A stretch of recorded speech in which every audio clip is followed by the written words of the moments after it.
When people think of Apple, they immediately think of Steve Jobs. But Steve Jobs was more than just Apple. He was the genius, trailblazer, and an innovator who changed the landscape of the world through his products and services.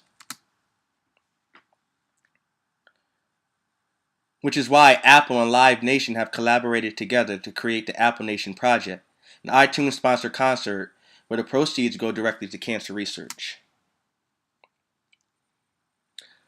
The AppleNation project is taking some of iTunes' biggest stars now and of all time and have them perform live, which will be downloaded and streamed live over Apple products as well as NBC. This will also include an interview section from the artists on how Apple affects their everyday lives. Collectively, these artists have sold over 426 million albums in downloads from iTunes globally, and they all are multi-platinum artists according to the RIAA. Those performers are Lil Wayne and Black Eyed Peas in Los Angeles, U2 and Adele in London, and Lady Gaga and Beyonce in New York. Some of the sponsors for the event are Apple, the Cancer Research Centers of America Incorporated, NBC, Live Nation, the City of New York, the City of Los Angeles, American Satellite Uplink Company, and Thin Air Satellite Broadcasting in the United Kingdom. The venue in Los Angeles will be the Staples Center on October 5th, 2012. It's the host to numerous award shows and concert venues yearly, as well as home to the Los Angeles Lakers. The seating occupancy there is 18,120 people, and in concert again will be Black Eyed Peas and Lil Wayne. As for venue 2 that night, it will be in New York at Madison Square Garden. Same night, October 5th, 2012. The occupancy there is 20,214 people. And as you know, the Madison Square Garden is home to the New York Knicks NBA basketball team and the New York Liberty WNBA team. Performing live there will be Beyonce and Lady Gaga. That same night, across seas, we will have U2 and Adele performing live in London at the newly built London Olympic Stadium, which holds 55,000 people. As you know, the Olympic Stadium is host to 2012 World Summer Olympics. However, our AppleNation concert will not interfere with the Olympics because the Olympics ends in early September.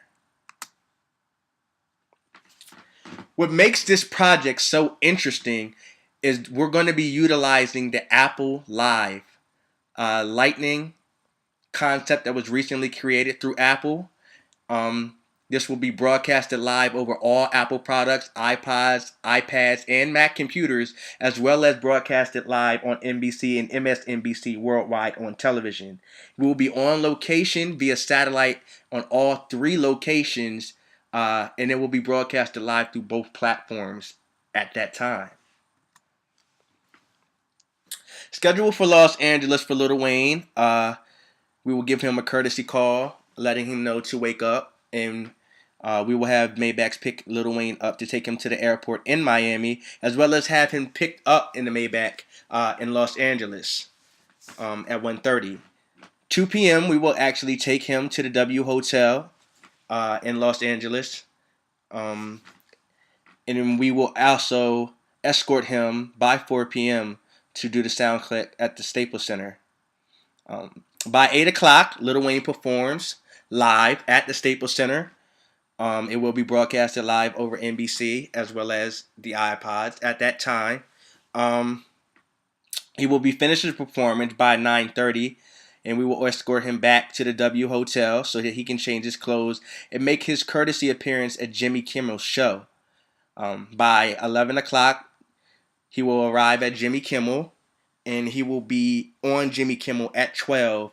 And by 12:30, his interview and appearance will be done, and we'll be able to be there to escort him back to the hotel where he can relax and enjoy himself for the rest of the night. As for the Black Eyed Peas, they will be picked up from their studio location at 4.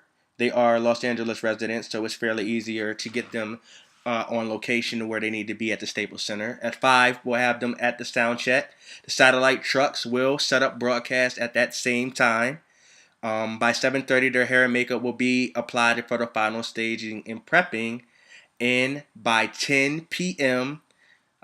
Pacific time, Black Eyed Peas will be performing live. Um, by 11:30, they will be done. The Maybach will escort them back to the studio location, and no later than 12:30, they will be at the studio location where they can go on their own agendas or get in their vehicles and return back to their homes. Schedule for New York is slightly different. Um, Management 2 group will be in contact with both Beyonce and Lady Gaga at 9:30, 11 a.m., 11:30ish. Maybach 1 will arrive to pick up Beyonce, take her to Madison Square Garden. By 12:30, Maybach 2 will get Lady Gaga to bring her to Madison Square Garden. There's a 3 o'clock sound check for Beyonce and a 4:30 sound check for Lady Gaga. At 5, on that same Madison Square Garden location, the satellite trucks arrive. We'll have at 8, Beyonce go on to perform, followed by Lady Gaga performing at 10. Beyonce will then change clothes at 11 to prep for Jay Leno's appearance, and the Maybach will leave Madison Square Garden. We'll take her from Madison Square Garden directly to Jay Leno by 11:35 because her appearance is at 12. Lady Gaga will be done performing by around 12. We'll have her change her clothes and prep for her David Letterman show appearance.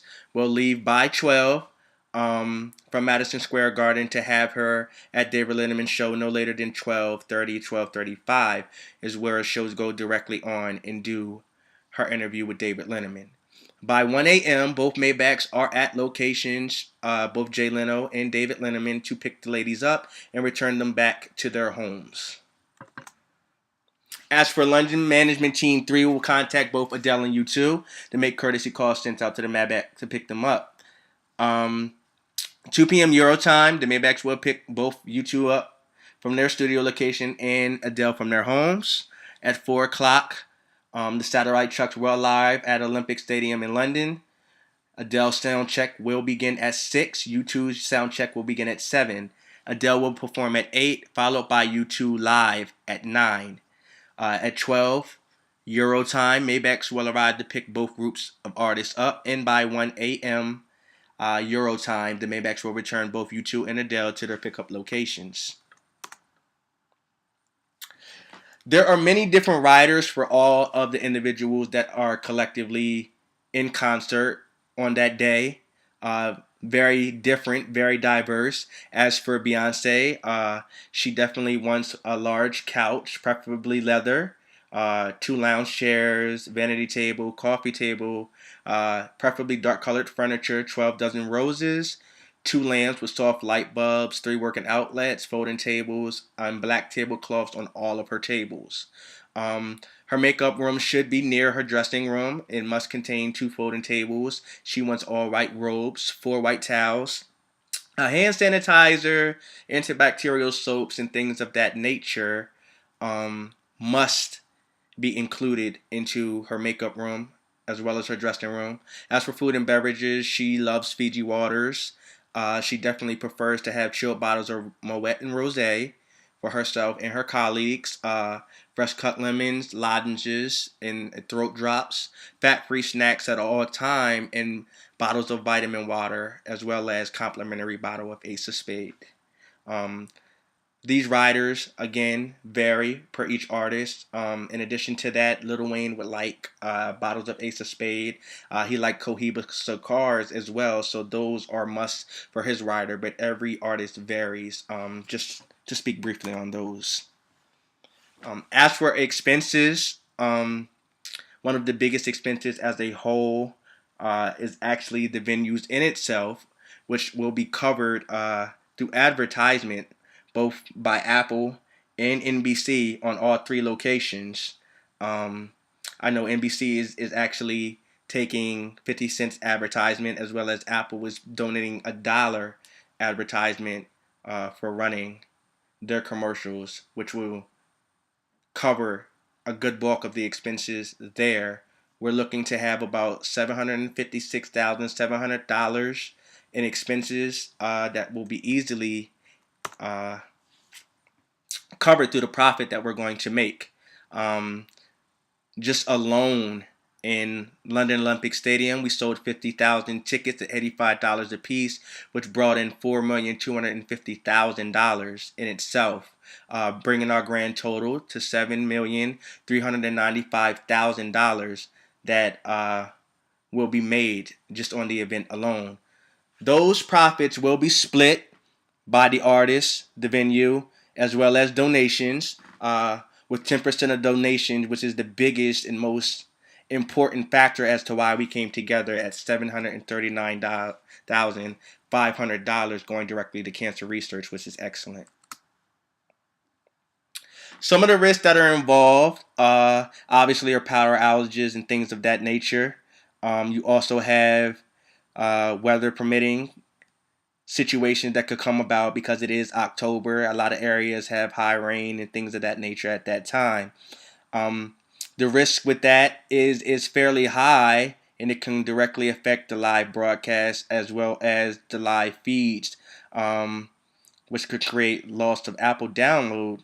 But we're going to likelihood to try to offset all of those things, and I'm more than confident that everything will run completely smoothly, dealing with the individuals that we're dealing with and the companies who have great technology and support to prevent all of those things from happening. As for merchandising, that is another way where we would generate revenue. I know that we created a great campaign online as well as at the venues through the AppleNation t-shirts that we've created. There will be $19.99. DVD purchases of the actual concert will be $25. We're looking at projected 4.5 million viewers worldwide, which brings in an additional merchandising revenue of $8,995,500 on merchandising online alone. So as a whole, this should be a great product in remembrance of Steve Jobs. I thank you again for the time and the opportunity to bring this whole concert and this whole concept to you. Again, thank you.